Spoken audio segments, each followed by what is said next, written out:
Now, on one of the worst mass murders in Connecticut history, newly released documents show the gunman at Sandy Hook Elementary had a lot of anger and was in deep isolation for years before the massacre. Now, the Hartford Courant sought these documents and a court ordered state police to release them.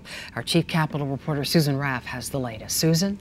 Denise, these documents shed a very bright light on a very troubled and disturbed young man, more troubled than perhaps many of us even realized. It seems little was done to help Adam Lanza, and today a new public service announcement is being released on how to spot warning signs before it's too late. The pictures themselves show a disturbed young man. Medical records make references to autism, anxiety, and compulsive disorder. Adam Lanza was emaciated. In newly released documents obtained by the Hartford Courant, Lanza rages against fat people and wrote about pedophilia as a form of love. He also spent hours playing violent video games and was surrounded by guns in his home. Since the Sandy Hook massacre, Connecticut has passed some of the toughest gun laws in the country.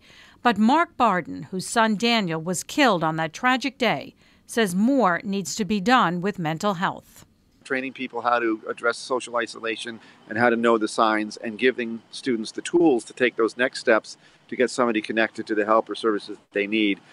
BARDEN and Nicole HOCKLEY, who lost her son Dylan in that mass shooting, started the Sandy Hook Promise. They work with thousands of schools across the country. Look at me! This is a new PSA put together by the Sandy Hook Promise. Often there are warning signs, but some are ignored or are not taken seriously. This shows students how to see those signs and report them. There's always more need. Kate Diaz is a high school teacher in Manchester. She says there is always a need for more resources, but says Sandy Hook has changed the way schools react and deal with children who have issues. She says it's taken more seriously now, and there is more intervention. I think when we look at students today, we try and figure out where they're at. And we're trying to be very sensitive to, there's a difference between a student who's quiet and a student who's shutting down. Teachers like Diaz say it's important for state lawmakers to understand that the students of today need more than just to learn how to read and write. They also need help, mental health services, and it costs money for that. Susan Raff, Channel 3 Eyewitness News.